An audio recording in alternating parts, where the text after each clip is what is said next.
What are you doing down here, Emily? What do you mean? You called me down, remember? I'm pretty sure I didn't. No, that's right. You didn't. But then, I remember you needing me to come here. I mean, you even told me how to get in. Let's just chalk it up to synchronicity so we can get to work. She takes everything in stride. The board called me down here to deal with the situation. The astral plane is... Colliding with our world, I know. Isn't it fascinating? I never even considered that the astral plane could be a physical volume expanding beyond its dimensional container. The bleed is localized to this area, but its growth rate seems steady. Given time, it will consume the entire Bureau, and possibly beyond. That's what I'm here to stop. The board told me to fix the nail over there by dismantling 4 locks in the astral plane. Funny, I think it's put itself back together a bit. So that could be due to the law of inverse exchange. For every associated component you remove, this nail reconstructs. Or possibly some variation of anti-sympathy. Don't worry, I'll look into it. Did you notice all the Bureau infrastructure? It looks like there was a research team stationed down here at some point. Do you think Darling knew about this? I'd put money on it.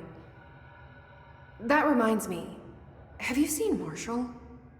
She contacted me over the hotline, but then I saw her walking around. I haven't seen her. The hotline only connects to extraplanar entities. Or dead people. But Marshall's proved time and time again that she's a survivor.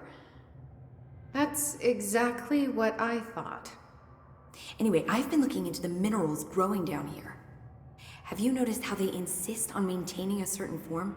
Maybe some sort of a state memory, or they consciously prefer a certain shape? I think we're on a clock here, Emily. I need to stop the astral bleeding before it brings the oldest house down. See what you can find out from the nail in the meantime. And send out some rangers to look for Marshall.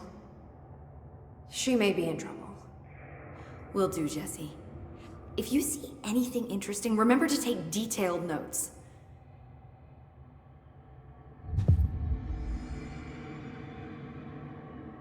Jesse, you're back. So did you find anything noteworthy? The original Bureau expedition down here left so much interesting stuff behind. Like their ID cards. I picked up a weird one. It's pretty old. Oh wow, look at that. Yeah, I found a few ID cards myself. Or more accurately, the Rangers found them for me. Are you starting a collection? I'm going for the whole set. I kid, of course. But I suppose they are sort of like baseball cards, except for Bureau stuff from the 60s. Hey, the one you found is different than mine. It looks like it's a higher clearance level. A rare one, then. Want to keep it, Emily? Yeah, I absolutely do. But I think you should hang on to it for now. High clearance access might come in handy.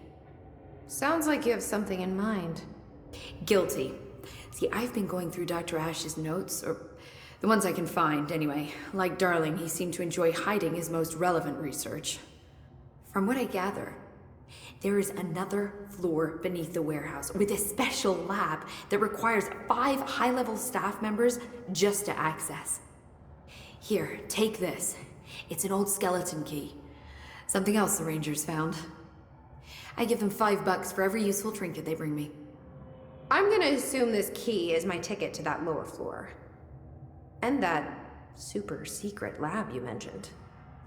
Bingo bango, as Dr. Darling used to say. But keep your eyes peeled for more ID cards around the warehouse. If Ash's notes are reliable, and I'm sure they are, then 5 is the magic number.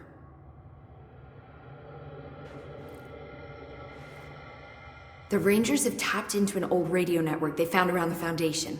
So if you need backup, just call them at one of the stations. How did the Hiss get into the Foundation? Same way we did, I imagine. But you need to remember that the Hiss are the embodiment of persistence. Their nature seems to be one of force, to find every possible vulnerability and exploit it. Their only goal is consumption. I'm sure there's plenty of goodies for them down here. The nail, for instance. If the Hiss could corrupt the nail, I'm sure they would have by now. It must not interest them in its broken state. They could be distracted by the numerous unknown paranatural materials I'm sure are lying around. These are the roots of the oldest house. The Hills will find plenty of ways to make trouble. They're pretty good at that. So you've never heard of the Foundation, huh? I've never even seen the name referenced. Clearly it's highly classified, but for what reason?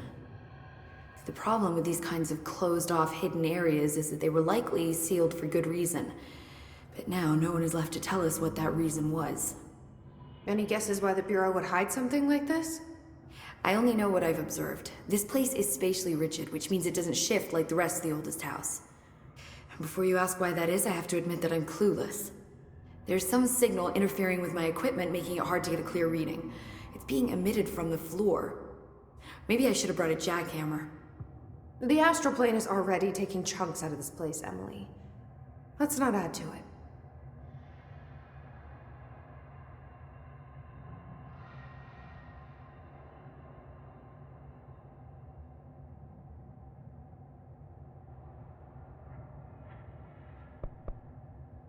So let me get this straight. The astral plane is bleeding into the Foundation. Correct.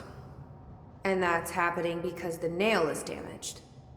I'd say it's a bit more than damaged, but yes, that is my understanding. So what's the connection between the nail and the astral plane? It's a good question. See, I always pictured objects of power as strings between our plane and the astral.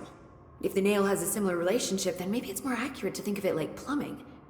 Now that the nail is busted, sewage is gushing everywhere. Not the prettiest metaphor.